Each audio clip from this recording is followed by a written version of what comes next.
Petroleum product हम जितना बाहर से खरीदेंगे उनको जो पेमेंट करना है वो हमको डॉलर में पेमेंट करना है, तो आपको डॉलर की आवश्यकता आपकी बढ़ती चली गई। आज से 20 साल 25 साल पहले हमारे यहाँ डीजल पेट्रोल या पेट्रोलियम प्रोडक्ट की खपत उतनी ज़्यादा नहीं थी। नमस्कार, आप देख रहे हैं फर्स्ट लुक बिहार और मैं हूँ निशा श्री। और आज हम जिस मुद्दे पर बातचीत करने के लिए आपके सामने उपस्थित हुए हैं वो बहुत ही ज़्यादा गरमाया हुआ है। खास करके जब प्रधानमंत्री ने अभी कुछ दिनों पहले जो है वो एक सभा को संबोधित करते हुए ये कहा कि हमें विदेशी मुद्रा को बचाए रखना है। कैसे बचाना है? पेट्रोल डीजल का इस्तेमाल कम करना है, सोने का जेवर जो है वो कम से कम 1 साल के लिए नहीं खरीदना है। आखिर क्या है ऐसा मामला? हमारे आपके पास घर में तो पैसे हैं, अगर नहीं हैं तो कमा करके या बैंक से हम ले सकते हैं। आखिर ऐसी क्या मुसीबत आ गई कि प्रधानमंत्री को ये कहना पड़ा कि हमें डीजल पेट्रोल कम करना चाहिए और जेवरात नहीं खरीदने चाहिए?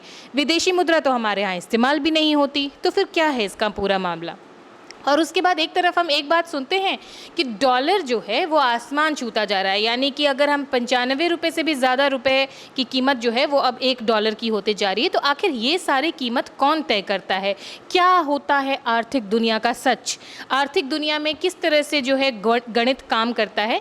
ये बात हमारे और आपके जैसे साधारण लोगों को ना समझ आती हो, लेकिन जो आर्थिक युग से जूझते रहते हैं उनको ये बात बहुत अच्छे से समझ में आती है। इस वजह से आज हमने स्टूडियो में आमंत्रित किया है सीए शशि भूषण जी को।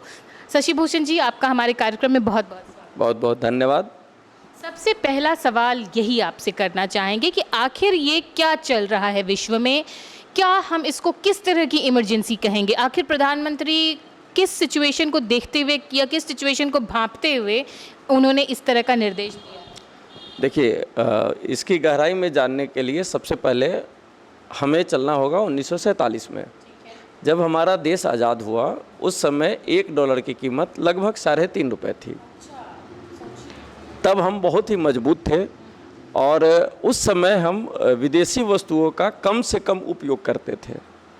हमारी जो अर्थव्यवस्था थी कृषि आधारित, प्लस हमारी लोकल जो हमारे प्रोडक्ट थे हम उस पर डिपेंडेंट थे और इम्पोर्ट हमें बहुत ही कम चीज़ करनी पड़ती थी, तो हमें डॉलर की ज़रूरत कम थी। धीरे धीरे हुआ क्या कि उपभोग की वस्तुएं जो होती है वो हम क्या ग्लोबलाइजेशन भी इसका एक इम्पैक्ट का? नहीं, ग्लोबलाइजेशन तो भारत में आर्थिक उदारीकरण 1992 में हुआ है, लेकिन उससे पहले भी डॉलर की जो कीमत है वो बढ़ती चली गई थी धीरे धीरे। अब सपोज मान लीजिए कि कुछ ऐसी मैन्युफैक्चरिंग कंपनी है विशेष रूप से उपभोग की बेसिक ज़रूरत की चीज़ों के लिए हमें विदेश की ज़रूरत नहीं है, लेकिन उपभोग की वस्तु के लिए अब महंगी कार खरीदनी है, हमारे कॉस्मेटिक्स महंगे आइटम्स खरीदने हैं, महंगे इक्विपमेंट है। आज डिफेंस सेक्टर में चूँकि आपको सुरक्षित रहने के लिए जो हमारा पहले हथियार होता था वो भाला बर्छा या जो भी होता था वो हमारा डोमेस्टिक होता था, आज हमारा उससे काम नहीं चलना है। तो और जो डिफेंस सेक्टर में जो बड़ी ऑर्गेनाइजेशन है वो या तो यूरोप में है या अमेरिका में है। अब हमको उससे जब हमारे वो सामान खरीदना है तो उसका जो भुगतान करना है वो हम इंडियन रुपीज़ में नहीं कर सकते, वो फॉरेन करेंसी में करना है। फॉरेन करेंसी में जो ईजिली ट्रेडेबल एंड एक्सेप्टेबल है वो $, यूरो, ऑस्ट्रेलियन डॉलर, ये 3-4 करेंसी मुख्य रूप से है। हमारी ज़रूरत बढ़ती गई डॉलर की, उसका नतीजा ये हुआ कि डॉलर का प्राइस बढ़ता चला गया।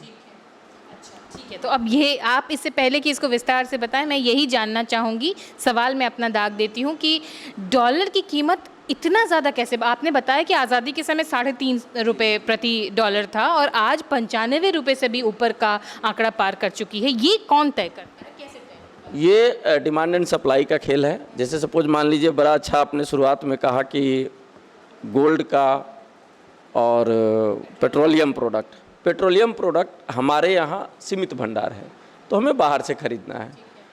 पेट्रोलियम प्रोडक्ट हम जितना बाहर से खरीदेंगे उनको जो पेमेंट करना है वो हमको डॉलर में पेमेंट करना है, तो आपको डॉलर की आवश्यकता आपकी बढ़ती चली गई। आज से 20 साल 25 साल पहले हमारे यहाँ डीजल पेट्रोल या पेट्रोलियम प्रोडक्ट की खपत उतनी ज़्यादा नहीं थी, तो जो ये प्राइस बढ़ा है, आपकी डॉलर की डिमांड जितनी आपने अपनी बढ़ा ली, आपको डॉलर खरीदना है, अमेरिका की मोनोपोली है, डॉलर तो उसका करेंसी है, वो जिस रेट पे चाहेगा आपको उस रेट पे खरीदना है। तो आपको डिमांड आपका बढ़ता गया, वो रेट बढ़ाता चला गया, उसकी इकोनॉमी मजबूत है, आपकी इकोनॉमी कंपैरेटिवली कमज़ोर है और डेवलपिंग है। और चूंकि या गोल्ड का जैसे देख लीजिए, आपके पास फॉरेक्स होगा तो उसके एक रिजर्व होगा, उसके अगेंस्ट आपको फॉरेन करेंसी मिलेगा, ठीक है, तो रिजर्व भी आपको बचा के रखना है। इसलिए जो सरकार ने कहा है कि एक रास्ता दिखाया है, सिर्फ ये नहीं कि सिर्फ सोना खरीदने की बात, वो तो सिर्फ एक एग्जाम्पल के तौर पे है कि आप पेट्रोलियम प्रोडक्ट या सोना कम खरीदें, कम खपत करें। हकीकत ये है कि आपको ज़्यादा से ज़्यादा जो डोमेस्टिक प्रोडक्ट है उसको यूज करना है, क्योंकि उसको हमको खरीदने के लिए बाहर की करेंसी में भुगतान करने की ज़रूरत नहीं है। आपको जितना किसी भी चीज़ का, आप सपोज मान लीजिए आप बाज़ार में, जैसे आज के डेट में एक बेसिक एग्जांपल लेते हैं, हम लोग मुजफ्फरपुर लीची के शहर में बैठे हुए हैं, लीची की उत्पादन कम हुई है, नतीजा ये हुआ है कि 3 से 4 दिन तक लीची, शाही लीची मिला है और वो थोड़ा कम रेट पे। आज मार्केट में 600 रुपये से ऊपर है शाही लीची, ठीक है। आप डिमांड ज़्यादा हो गया और सप्लाई ज़्यादा है और सप्लाई कम है।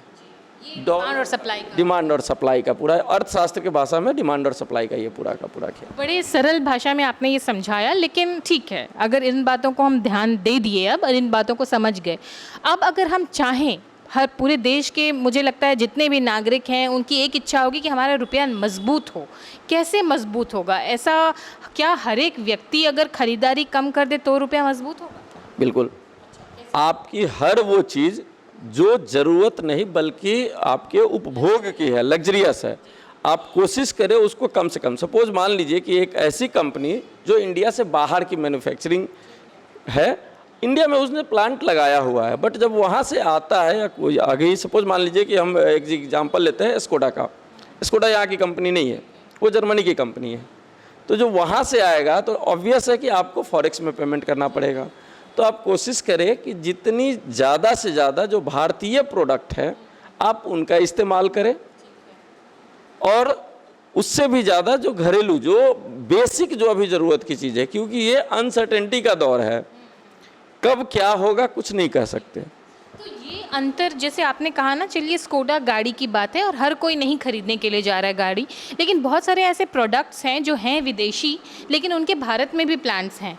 तो ये अंतर एक आम जनता कैसे कर पाएगी? किस तरह से हम समझें कि ये विदेशी है और इसको खरीदने पे हमारा फॉरेक्स जो है वो इफेक्ट हो रहा है? कोशिश करें कि ज़्यादा से ज़्यादा जो ज़रूरत की वस्तु है उसका उपभोग करें। मोदी जी ने सिर्फ 2 वस्तु के लिए कहा है, सोना और पेट्रोलियम प्रोडक्ट। हम लोगों का एक आग्रह होगा as a finance, palm oil के लिए भी कहा, पाम ऑयल भी शायद हम तेल का खपत कम करने का उसका है क्या कि अब आपके हमारे यहाँ मस्टर्ड ऑयल की आज भी उसकी खेती मस्टर्ड की होती है, ठीक है, कोकोनट ऑयल भी है। तो जो हमारा लोकल इंडियन प्रोडक्ट है थोड़ा सा उसका उपयोग करें और एक्सप्लोर करें, इस चीज़ की जानकारी, अवेयरनेस एक लाए अपने आप में कि कौन कौन सी ऐसी चीज़ है जिसके लिए हमें फॉरेन करेंसी में पेमेंट करना पड़ता है, उस चीज़ को खरीदने से बचे हम। हर एक व्यक्ति को भी अपने अंदर जी बिल्कुल लाना पड़ेगा। ये मान के चलना पड़ेगा हमको कि ये सिर्फ और सिर्फ सरकार की जवाबदेही नहीं है, ये हर एक नागरिक की जवाबदेही है कि अगर हम अपने आप को, अपने देश को मजबूत रखना चाहते हैं, मजबूत रहने देना चाहते हैं, तो हमें थोड़ा सेक्रीफाइस करना पड़ेगा। आपने एक बात कही कि अमेरिका की मोनोपोली चलती है डॉलर्स के मामले में, तो क्या आपको लगता है कि ये जो अभी कह रहे हैं, बार बार जो है विपक्ष आरोप लगाता है कि जो अभी की हमारी वर्तमान सरकार है उसकी विदेश नीति मजबूत नहीं है, वो अमेरिका के साथ अपने रिश्ते मजबूत नहीं कर पाई, इस वजह से डॉलर का प्राइस बढ़ा? क्या इसमें कोई सच्चाई? नहीं, ये बात तो बिल्कुल गलत है, क्योंकि अगर आप एज ए इंडियन सोचेंगे तो अमेरिका कभी से भी हमारा बहुत ही मजबूत पार्टनर नहीं रहा है। इवन अमेरिका हमेशा अपने इंटरेस्ट की बात करता है। वहाँ एक नारा भी लगा था चुनाव के समय में, मेक अमेरिका ग्रेट अगेन। और अभी थोड़ी देर पहले बातचीत हो रही थी, सिर्फ और सिर्फ साम्राज्यवाद की तरफ अमेरिका सोचता है कि उसका अपना साम्राज्य बना रहे। जैसे हम लोगों के देहात में कहावत है कि बड़ी मछली छोटी मछली को खा जाती है, ये बिल्कुल उसी तरीके से है। अदरवाइज हुआ क्या, धीरे धीरे अमेरिका अपना मोनोपोली बढ़ाता चला गया और बाकी कंट्रीज़ को वो एक तरह से दमन का तरीका है, एक तरह से सोचो, वो बाकी कंट्रीज़ को वो दमन करता चला गया। आज एक्चुअल में देखा जाए तो ये मिडिल ईस्ट वार जो है ये साम्राज्यवाद का ही एक जीता जागता मिसाल है। अदरवाइज ईरान अपना तेल निकालता है, ईरान तेल बेचता है, उसको अमेरिका से क्या लेना देना है, उसको तो कोई लेना देना नहीं है। लेकिन क्या है कि वो उस तेल के पूरे खाड़ी के भंडार को कहीं ना कहीं अमेरिका कंट्रोल करना चाहता है, ताकि उसे अभी इवन इस पूरे वार से अगर किसी कंट्री को सबसे ज़्यादा बेनिफिट हुआ है तो वो अमेरिका है, और सबसे ज़्यादा नुकसान हुआ है तो कंज्यूमर कंट्री जितने भी है जो तेल अपने यहाँ इंपोर्ट करते हैं उनको सबसे ज़्यादा नुकसान हुआ है। और पेट्रोलियम प्रोडक्ट का डायरेक्ट एंड इनडायरेक्ट दोनों इम्पैक्ट है। डायरेक्ट इम्पैक्ट है कि जैसे ही आपका फ्यूल का कॉस्ट बढ़ेगा, आपका ट्रांसपोर्टेशन बढ़ेगा, बाकी सारे चीज़ बढ़ेगी।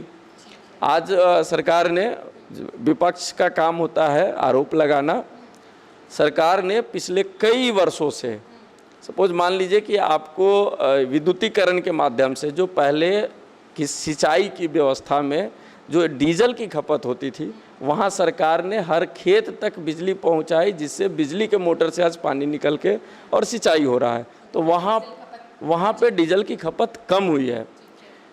अटल जी की सरकार ने जब रोड प्रोजेक्ट पे काम करना शुरू किया, उस समय उनका विज़न यही था कि हमारी रोड सड़कें जितनी अच्छी होंगी हमारा मेंटेनेंस कॉस्ट उतना कम होगा। आज आप 4 लेन पे चलते समय गाड़ी का ब्रेक डाउन जल्दी कहीं दिखाई नहीं देता है। पहले आप जहाँ जाए साइड में लगा हुआ रहता था गाड़ी का ब्रेक डाउन। तो डीजल की खपत कम हो, सरकार अपने स्तर पे बहुत प्रयास कर रही है। हमें भी सोचने का ज़रूरत है और कुछ पॉजिटिव करने का ज़रूरत है।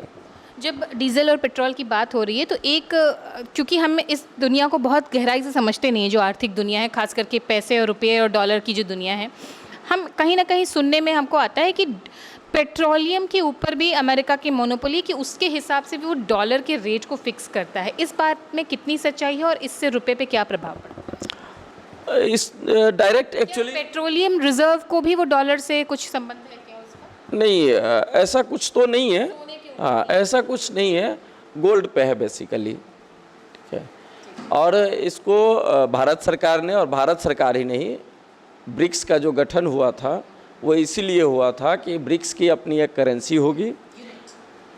जैसे हमारा INR है, वैसे ही ब्रिक्स एक 4-5 कंट्री, जिसमें Brazil, India, Russia, China and South Africa, ये 5 कंट्री मिलके है कि इनका अपना करेंसी, जैसे यूरो है यूरोपियन यूनियन का, उसी तरह से एक था कि ब्रिक्स का अपना करेंसी होगा, यूनिट होगा। हाँ, आई थिंक शायद, ठीक है। मैंने एक डॉक्यूमेंट्री में देखा। हाँ, बिल्कुल आपने सही देखा होगा। अब उसमें, लेकिन वो धरातल पे नहीं उतर पाया, क्योंकि अगर वो आता तो डॉलर कमज़ोर होता। तो अमेरिका ने जो बाकी जो सब सारी कंट्री है सब पे दबाव बना के इस चीज़ को ज़मीन पे नहीं उतरने दिया आज तक। हालांकि भारत ने काफ़ी हद तक, कि जो उनके फ्रेंड्स कंट्रीज़ है वहाँ पे INR में भी पेमेंट का क्योंकि हमारा रशिया के साथ है। चलिए, रशिया की बात यहाँ पर निकल ही आई है तो ये भी पूछ लेती हूँ कि रशिया के ऊपर भी एक तरह की मोनोपोली अमेरिका चलाता है। उसका ये कहना है कि भारत इतने प्रतिशत पेट्रोल ही खरीद सकता है रशिया के साथ। अगर भारत कंप्लीटली इग्नोर करते हुए अमेरिका के इस स्टेटमेंट को और वो रशिया से ही पेट्रोलियम अपना लाने लगे, तो क्या रुपए का वैल्यू बढ़ सकता है या फिर इससे क्या प्रभाव पड़ेगा? देखिए, जैसा कि आपने बोला कि विपक्ष भी आरोप लगाता है, तो कुछ हद तक कह सकते हैं कि पूरे वर्ल्ड ऑर्डर में पॉलिटिक्स के साथ साथ डिप्लोमेसी भी एक बहुत बड़ा ज़रूरत होता है। तो आप अमेरिका को बिल्कुल साइड लाइन करके भी नहीं चल सकते। तो वहाँ पे कुछ मजबूरियाँ भी होती है, ऐसा नहीं है कि ये मजबूरी आज है, ये पहले भी थी। तो थोड़ा सा तो कंट्रोल करता है अमेरिका, इस चीज़ को तो मानना पड़ेगा। तो लेकिन फिर भी जब ईरान वार शुरू हुआ था, इवन ईरान वार से पहले जब यूक्रेन रसिया वार शुरू हुआ था और अमेरिका ने सैंक्शन लगाया था कि आप रसिया से नहीं खरीद सकते, तो उस समय भी रसिया से इंडिया ने खरीदा था। तो ये नहीं कह सकते कि अमेरिका का पूरा कंट्रोल है कि वो कितना प्रतिशत चाहेगा उतना ही आप खरीद सकते हैं, ऐसा नहीं है, ये पूरी सच बात नहीं है। चलिए, ये तो बात हो गई डिप्लोमेसी की, पॉलिटिक्स की और वर्ल्ड में जो अभी युद्ध चल रहे हैं उसके ऊपर। लेकिन अगर आज से भी हर भारतीय की चेतना ये कहती है कि भारत के रुपए का जो है वो वैल्यू, दबदबा जो है वो बढ़े, क्या ये बढ़ना संभव है या अब जिस रेट पे आ गया वही फिक्स रहे? अगर सारे भारतीय ये प्रण ले ले कि हमें अपने रुपए को और इनडायरेक्टली अपने देश को मजबूत करना है, तो भोग की वस्तु का उपयोग करना कम करे। लग्जरी आइटम्स लग्जरी की आइटम को आपको कम करना पड़ेगा। हम ये अभी सपोज मान लीजिए कि वोल्टास जो टाटा का प्रोडक्ट है इंडियन, उसको बनाने के लिए डॉलर की ज़रूरत नहीं पड़ती होगी, या हो सकता है छोटी मोटी कुछ उसमें लगने वाली चीज़ जिसको आप विदेश से खरीदते होंगे उसके लिए लगती होगी, लेकिन जो कंप्लीटली बाहर की कंपनी है अगर आप उसको खरीदेंगे, अब ओ जनरल का एसी आप लगाने जाएंगे तो ओ जनरल का एसी वो डॉलर में ही या यूरो में पेमेंट होगा। तो अगर इसको एकदम नटशल में कहा जाए तो ये है कि ज़्यादा से ज़्यादा भारतीय वस्तु का, भारतीय उत्पाद का और उपभोग की लग्जरियस आइटम का कम से कम प्रयोग। जिस तरह से कोविड पीरियड में पूरे सारे देशवासियों ने देश का साथ देने के लिए जो कहा जाता था वो किया, अभी भी कहीं ना कहीं वो करने का ज़रूरत है, क्योंकि दौर कोई भी हो, अच्छा या बुरा, परमानेंट कुछ भी नहीं रहता है। तो ये दौर भी बीत जाएगा, उसके बाद फिर हम लग्जरी की तरफ जाए। मतलब रुपया भविष्य में अगर हमने अपने ऊपर संयम रखा तो रुपए की कीमत जो है, वैल्यू जो है वो बढ़ेगी, बिल्कुल मजबूत होगी। परिवर्तन संसार का नियम है, अमेरिका हमेशा अमेरिका नहीं रहेगा। ऐसे एज अ सीए, क्योंकि आप लोग जब आप उसकी पढ़ाई करते हैं, उस डिपार्टमेंट में काम करते हैं, तो आपका एक पर्सपेक्टिव हो जाता है। जैसे हम अगर खबर चलाते हैं तो खबर का एक पर्सपेक्टिव बन जाता है। क्या जो एक भय का माहौल क्रिएट किया जा रहा है कि आर्थिक मंदी की स्थिति भारत झेलने वाला है, क्या आपकी नज़र से भी आप वही देख सक रहे हैं? और अगर इस बात में सच्चाई है तो उस पर कैसे मैनेज किया जा सकता है? देखिए, हम भारतीय और भारत की अर्थव्यवस्था और जो हमारी ओवरऑल व्यवस्था है ये बहुत ही मजबूत है। जब 2008 में रिसेशन आया, हम तब भी बहुत मजबूती से सर्वाइव किए। कोविड पीरियड में भी हम बहुत मजबूती से सर्वाइव किए। और चूँकि हम हमेशा से, हमारा जो इतिहास रहा है वो हम पूरे दुनिया को रास्ता दिखाते हैं, तो इस पीरियड में भी हम दुनिया को रास्ता दिखाएंगे। और जो ये आर्थिक मंदी का दौर, जो डर है, एक युद्ध कितना लंबा चलता है उस पर निर्भर करेगा, लेकिन हमारी व्यवस्था इतनी मजबूत है कि हमारी अर्थव्यवस्था बहुत ज़्यादा कमज़ोर नहीं होगी। ठीक है, इसी बात पे एक और बात पूछना चाहूँगी कि एक आर्थिक मतलब अमेरिका में एक बार रिसेशन आ चुका था और अब भी संभावनाएं जताई जा रही हैं कि दोबारा रिसेशन की मार झेल सकता है अमेरिका। रिसेशन क्या होता है और इसका प्रभाव फिर विश्व पर किस तरह से? देखिए, रिसेशन क्या है कि आप प्रोडक्टिविटी जो है आपकी वो कम होती जा रही है, और लोग जो इफ़िशियंसी है ह्यूमन का वो कम होते चला जा रहा है। आप काम नहीं कर रहे हैं और आपका खर्च ज़्यादा हो रहा है। ठीक है, उसका नतीजा क्या होता है कि आपके पास इनफ्लो कम है और आउटफ्लो ज़्यादा है। अब इनफ्लो कम है, आउटफ्लो ज़्यादा है, तो वो कब तक चलेगा? वो लंबे समय तक नहीं चल सकता। तो एक समय के बाद आपकी परचेजिंग कैपेसिटी कम होने लगती है। अब परचेजिंग कैपेसिटी कम हो रही है और मैन्युफैक्चरिंग ऑर्गेनाइजेशन जो है या सर्विस इंडस्ट्री है वो अपना प्रोडक्ट अभी मैन्युफैक्चर करते जा रहे हैं और उनका माल सेल नहीं हो रहा है। उन्होंने बैंक से लोन ले लिया। अब जैसे आपने बोला कि आज यूएस भले ही वर्ल्ड की सबसे टॉप इकोनॉमी है, लेकिन एक दूसरा जो करवा सच्चाई है वो ये है कि वो सबसे ज़्यादा डेट भी यूएस के ऊपर ही है, सबसे ज़्यादा। ठीक है, तो वो खुद को बचाने के लिए कि वो बर्बाद नहीं हो, इसलिए वो दूसरे को बर्बाद करने में लगे हुए। क्योंकि एक्चुअल में देखा जाए तो आर्थिक मंदी के दौर से अमेरिका गुजर रहा है, स्थिति उनकी ज़्यादा खराब है। इस वजह से वो दूसरे देशों को, हाँ जी बिल्कुल, वो प्रेशर बना रहे ताकि आप हमारा सामान खरीदिए, हमारा डॉलर मजबूत हो। पैनिक होने की ज़रूरत है क्या? ऐसा होगा कि सैलरी जो सरकारी नौकरी में है उनको सैलरीज में प्रॉब्लम होगी, इस तरह की भी स्थिति बनती दिखाई दे रही है? अभी नियर भविष्य में तो ऐसा कुछ नहीं है, क्योंकि एज ए सीए जो हमारा कॉन्सेप्ट है, अकाउंटिंग में भी कॉन्सेप्ट है कि गोइंग कंसर्न, तो हमारी जो सारी व्यवस्था है वो गोइंग कंसर्न बेसिस पे चलती है। ऐसा कुछ भी नहीं है कि ये 6 महीना या साल भर में कुछ ऐसा होगा कि सैलरी। अभी जो बिहार सरकार में जो हो रहा है कि बिहार सरकार में सरकारी कर्मचारियों को 2-3 महीना से वेतन नहीं मिल रहा है, ये जब तक सरकार के द्वारा जो जितनी भी फ्री में स्कीम चलाई जा रही है ये इमीडिएट बंद होनी चाहिए। अच्छा, फ्री स्कीम्स जो है वो कहीं ना कहीं राज्य को या देश को नुकसान? जी बिल्कुल। और दूसरा कि जो फिजिकल डिफिसिट कहलाता है बजट में, हम आप जब अपना बजट बनाते हैं तो हम अगर 30,000 रुपये महीना कमाते हैं तो हम महीने में 30,000 से कम खर्च करते हैं। लेकिन सरकारों का, चाहे राज्य सरकार हो या केंद्र सरकार हो, अगर उनका 1 लाख करोड़ का बजट होता है, उसमें से 30,000 करोड़ वो ब्याज लेते हैं। वो जो लोन लेते हैं उसको भी इनफ्लो दिखाते हैं, और कर्ज लिए हुए कर्ज को, ब्याज को चुकता करने के लिए भी वो कर्ज लेते हैं। तो सरकार को इस पे ध्यान देने की ज़रूरत है कि उनकी जितनी आमदनी हो बजट उस हिसाब से बनाए, और जनता को भी इसी तरह से कहे कि भाई आप भी कुछ सेविंग कीजिए, हम भी कुछ सेविंग करें, और तब जाके हमारी रुपया भी, अर्थव्यवस्था भी और देश भी मजबूत होगा। मतलब ये बहुत ही महत्वपूर्ण बात आपने कही कि फ्री बीज जो है वो किस तरह से केवल राज्य ही नहीं, जाहिर सी बात है जब राज्य कमज़ोर होता है तो वो केंद्र से जो है वो और ज़्यादा कर्ज लेता है, और इससे केंद्र पे भी कहीं ना कहीं बोझ पड़ता है आर्थिक। तो ये एक सुझाव है कि हमें फ्री बीज, जो जिसके बारे में हमेशा से लोगों की शिकायत रही है कि ये जो मुफ्त का खाना या मुफ्त का किसी भी तरह के लाभ की जो राजनीति में आजकल एक पहल बन गई है, ये पूरी तरह से देश को, राज्य को कमज़ोर करती है। बिल्कुल। और जैसा कि सरकारें कहती भी है कि हमारा काम व्यवसाय करना नहीं है, तो ठीक है, सरकार व्यवसाय नहीं करे, लेकिन कर्ज व्यवसाय के लिए लिया जाता है। आप देश को चलाने के लिए और राज्य को चलाने के लिए अगर आप दुनिया के अलग अलग देशों से कर्ज ले रहे हैं और उसको मुफ्त में लोगों को कह रहे हैं कि नहीं ये तो हम सामाजिक सुरक्षा के लिए दे रहे हैं, ये इमीडिएटली बंद होना चाहिए।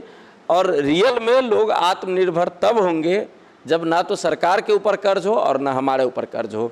कर्ज व्यवसाय करते हैं, वो कर्ज लेके व्यवसाय चलाते हैं, उनको लाभ होता है, उसमें से इंटरेस्ट देते हैं, फिर भी वो लाभ में रहते हैं। लेकिन देश कर्ज लेके और फ्री में देती है, उस कर्ज के ब्याज चुकाने के लिए फिर से कर्ज लेती है और फिर फ्री में देती जा रही है, और ये ट्रेंड बनते जा रहा है। ये ख़त्म होना चाहिए।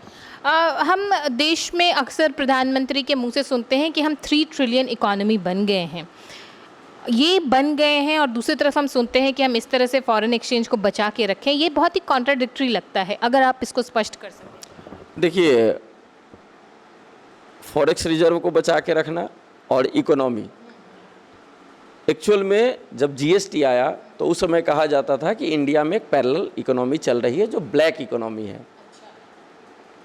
आज इंडिया की जो रियल इकोनॉमी है वो 3 ट्रिलियन नहीं, वो 10 ट्रिलियन डॉलर से भी ऊपर की होगी। अगर वाकई में सरकार चाहती है कि भारतवर्ष रियल में मजबूत हो तो कैशलेस इकोनॉमी की तरफ जाने की ज़रूरत है। कैशलेस इकोनॉमी अच्छा होता है? कैशलेस इकोनॉमी इसलिए अच्छा है कि आज भी ब्लैक जो इकोनॉमी है वो कैश में चल रही है। तो आपका जो मजबूती है वो देश का, वो तभी होगा जब कैशलेस इकोनॉमी की तरफ जाएंगे, आपका सिस्टम भी सुधरेगा। आज जो करप्शन का जो सिस्टम है वो सिर्फ कैश के कारण है। अगर कैश नहीं हो तो करप्शन ऑटोमेटिक कंट्रोल हो जाएगा, वो चाहे जिस लेवल। अब जैसे ही वो डिजिटलाइज होता है, वो कहीं ना कहीं मॉनिटर हो रहा होता है, तो वहाँ करप्शन का गुंजाइश। जी, और अभी जो आया है इनकम टैक्स एक्ट 2025, जिसमें सरकार ने डिजिटल करेंसी को उसमें ले लिया है, वो अब एक्ट में भी आ गया है। तो हमको लगता है हो सकता है आने वाले समय में शायद कैश की व्यवस्था ख़त्म हो जाए और कैशलेस की तरफ जाए, और तब हमारा इकोनॉमी रियल पिक्चर दिखाएगा। जैसे जब सरकार ने कहा कि किसान की आय हम 2022 में दोगुनी कर देंगे, तो यहाँ पे उद्देश्य ये नहीं था कि किसान की आय वाकई में बढ़ जाके दोगुनी हो जाएगी। ये था कि जो किसान है या जो भी व्यक्ति है जिनको आय हो रहा है, वो आय अपना इनकम टैक्स रिटर्न में दिखाए। जब दिखाएंगे तो वो फिगर रिफ्लेक्ट करेगा, क्योंकि आय तो किसान को भी होता है। तो ये तो बड़ी गहरी गहरी बातें आप कह रहे हैं, और अगर इस पर हम चर्चा करने लगे तो ये बहुत लंबा जाएगा। अगर केवल करेंसी के ऊपर हम बात करने लगे या फिर जो भी कैशलेस इकोनॉमी है इनके ऊपर, क्योंकि बीच में क्रिप्टो भी आया था। मैं चाहूँगी कि हालांकि ये संदर्भ नहीं है, लेकिन क्रिप्टो के ऊपर बड़ा विवाद हुआ। क्रिप्टो करेंसी आई, काफ़ी पॉपुलर हुई, और उसके बाद वो बड़ी बुरी तरह से बदनाम होकर के भारत से मुझे लगता नहीं कि अभी भारत में वो चल रही है। क्या है इसकी? Crypto currency blockchain technology, real में उसका अगर पूरा नाम दिया जाए, जो पहले भी जो सिस्टम था व्यवस्था में कि मैंने कुछ सामान खरीदा, अब मेरे जैसे 100 व्यवसायी है जो सब एक दूसरे से परचेज कर रहे हैं। मेरे पास रिसीवेबल है, मैंने उस रिसीवेबल को सेल किया किसी को, उसके अगेंस्ट उसने किसी और को, उसके अगेंस्ट किसी और को। क्रिप्टो करेंसी भी क्या है, वो डिजिटल करेंसी ब्लॉकचेन टेक्नोलॉजी का पार्ट है।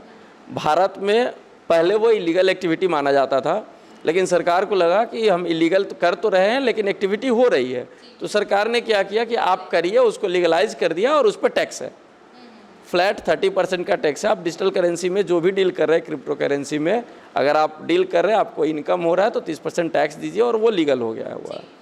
सरकार अपनी खुद की डिजिटल करेंसी, इसीलिए इनकम टैक्स में आया कि इसका सरकार का खुद का डिजिटल करेंसी होगा जिसमें भी ब्लॉकचेन टेक्नोलॉजी के माध्यम से आप व्यवसाय कर सकते हैं। तो ये सेफ है आज के दिन?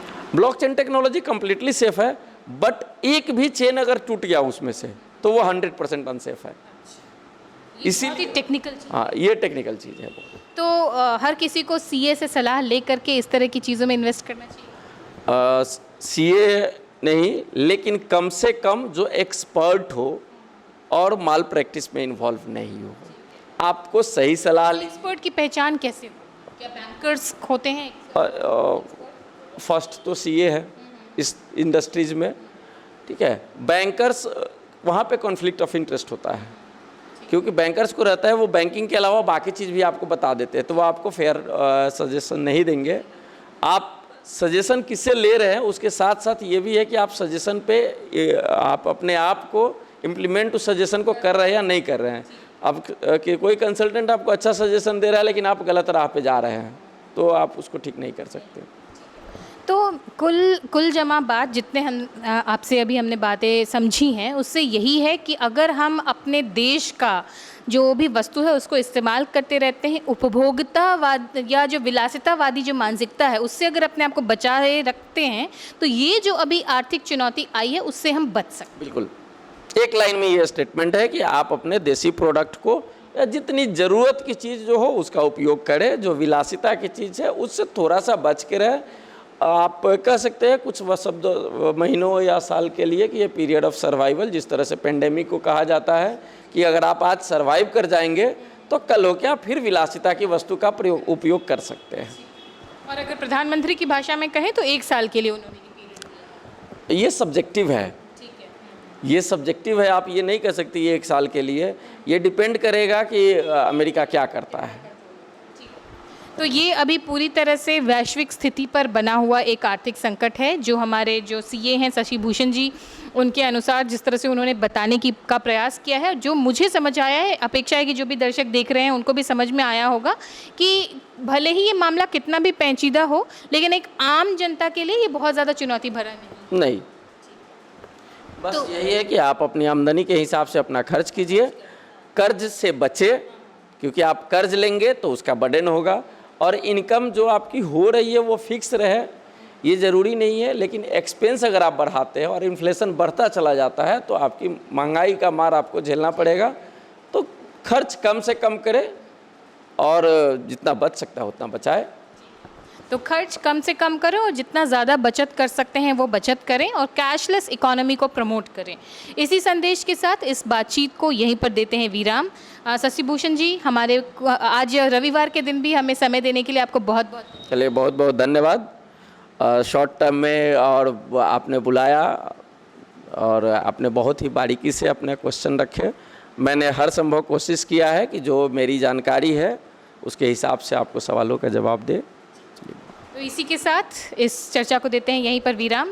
आप देख रहे थे फर्स्ट लुक बिहार, मैं हूं निशा श्री। धन्यवाद।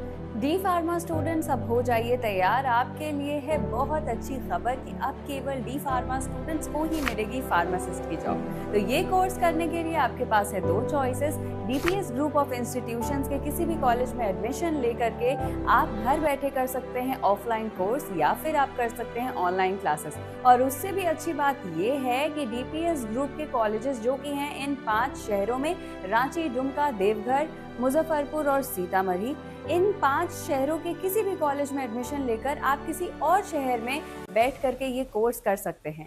आपको कॉलेज के नाम और डिटेल्स मिल जाएंगे वीडियो स्क्रीन पर, और बाकी किसी जानकारी के लिए दिए गए नंबर पर कॉल करें। तो मुझे कमेंट सेक्शन में बताना ना भूलें कि आखिर आप किस शहर में एडमिशन ले रहे हैं।